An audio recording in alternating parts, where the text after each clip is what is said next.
dalam kitab Musasar Jayabaya bahwa hidup sang Satrio Piningit selalu kesandung kesampar dan hidup dalam kondisi serba kekurangan, atau boleh dibilang beliau hidup dengan penuh kesederhanaan, yang hidup dengan kekurangan jika dibandingkan dengan orang pada umumnya. Ini menggambarkan bahwa sosok sang kesatria merupakan orang biasa, masyarakat kecil dan rakyat jelata, bukan merupakan tokoh yang terkenal dan bukan merupakan orang yang kaya raya. Kemudian ada ciri dari kesatria yang telah disebutkan dalam kitab Musasar Jayabaya, bahwa beliau hidup penuh dengan kesandung kesampar. Ini artinya beliau hidup penuh dengan kesulitan. Salah satu ujian yang diberikan oleh Tuhan Yang Maha Kuasa kepada sang kesatria yaitu menjadikan hidupnya penuh dengan kegagalan. Apapun yang diinginkan oleh sang kesatria, apapun yang menjadi cita-cita dari kesatria, maka sengaja tidak dikabulkan oleh Allah Yang Maha Kuasa. Itulah takdir kehendak dari Allah Yang Maha Kuasa, agar sang kesatria lebih kuat untuk menghadapi sebuah kehidupan, agar lebih tegar menghadapi dan menjalani semua ujian, tidak mudah menyerah pada cobaan yang diberikan, dan takkan pernah berputus asa kepada pertolongan dari Tuhan Yang Maha Kuasa. Kemudian dalam kehidupan dari sang Satrio Piningit juga sering mendapatkan sebuah pengkhianatan, baik itu dari orang lain maupun dari kerabat terdekatnya, sahabat-sahabat terdekatnya. Mereka semua sering memanfaatkan dan mengambil keuntungan dari sang Satrio Piningit. Padahal sang Satrio Piningit tidak pernah mempunyai pikiran yang buruk terhadap mereka semua, dan sudah mempercayai mereka semua sebagai teman-teman terdekat, sebagai sahabat yang bisa dijadikan untuk curhat dan bercerita, yang sudah dianggap sebagai sahabat-sahabat yang bisa dipercaya. Namun lama-kelamaan sang Satrio Piningit menyadari bahwa sahabat yang telah dianggap sebagai teman terdekat, sahabat yang sudah diberi kepercayaan, sahabat yang selama ini dianggap baik, dianggap bisa dipercaya, ternyata hanya demi sebuah keuntungan tega melakukan sebuah pengkhianatan. Dari hal itulah sang Satrio Piningit mulai belajar.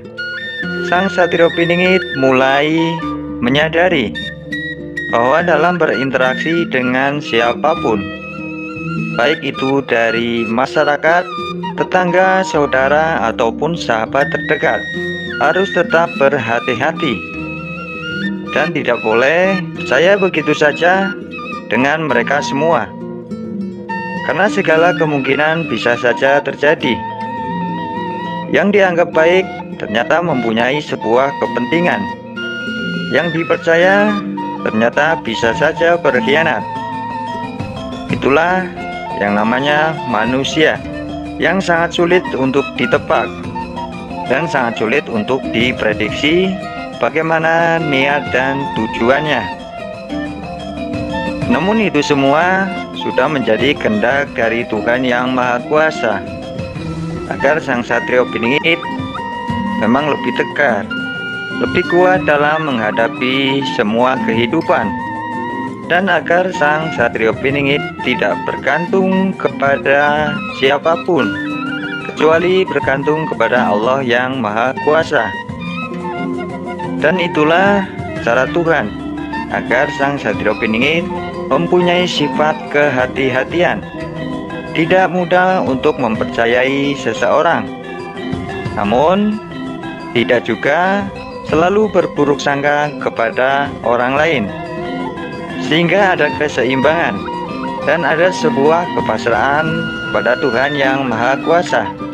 Karena antara yang baik dan buruk, antara yang bisa dipercaya dan yang tidak bisa dipercaya, hanya Tuhanlah yang Maha mengetahui, sehingga sang Satrio Piningit akan lebih berpasrah, akan selalu memohon petunjuk kepada Tuhan yang Maha Kuasa, tidak mengandalkan akal dan pikiran, dan tidak selalu mengandalkan sebuah logika. Dari semua pengalaman itulah sang Satrio Piningit mendapatkan sebuah hikmah, mendapatkan sebuah prinsip dalam hidup, bahwa di dalam hidup tidak boleh menggantungkan kepada siapapun selain kepada Allah yang Maha Kuasa. Karena bergantung kepada makhluk, bergantung kepada sesama, bisa saja akan mendapatkan sebuah pengkhianatan. Meskipun kita juga tidak boleh selalu berburuk sangka kepada orang lain, namun ketika kita mempunyai keseimbangan antara berbaik sangka dan berpasrah kepada Tuhan yang Maha Kuasa, maka ketika kita mendapatkan sebuah pengkhianatan, maka insya Allah kita tidak akan merasakan yang namanya sakit hati. Kemudian di dalam menghadapi dan menjalani kehidupan ini, tentu akan banyak sekali ujian dan cobaan dari Allah yang Maha Kuasa. Ujian yang berupa sebuah keberhasilan ataupun sebuah kegagalan. Itu semua untuk membuat kita semakin kuat dan akan membuat kita tidak mudah untuk menyerah.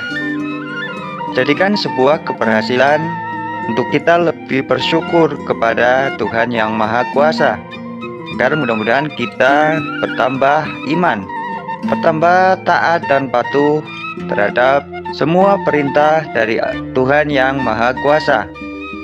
Dan jadikanlah sebuah kegagalan untuk kita berintrospeksi diri. Apa yang menjadi kekurangan kita? Apa yang menjadi sebuah kesalahan kita?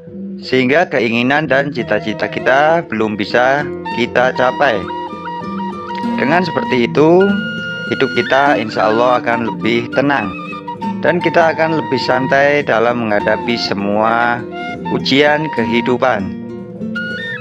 Kemudian kita juga harus selalu berpikir positif, selalu berbaik sangka kepada Tuhan yang Maha Kuasa. Di balik sebuah kesusahan, di balik sebuah kesulitan yang terjadi dalam kehidupan kita, itu merupakan cara dari Tuhan untuk menguatkan diri kita, agar kita tidak mudah untuk menyerah, dan agar kita selalu ingat dan berpasrah kepada Tuhan yang Maha Kuasa. Kemudian ada hikmah di balik sebuah pengkhianatan, yaitu jika kita merasa sakit hati ketika dihina dan dicaci orang lain, maka kita jangan mencaci dan menghina orang lain. Jika kita merasa sakit dicubit orang lain, maka kita jangan mencubit orang lain tanpa alasan. Dan jika kita merasa sakit dan kecewa mendapatkan sebuah pengkhianatan, maka jangan sampai kita melakukan sebuah pengkhianatan kepada siapapun. Seperti itu, sedulur.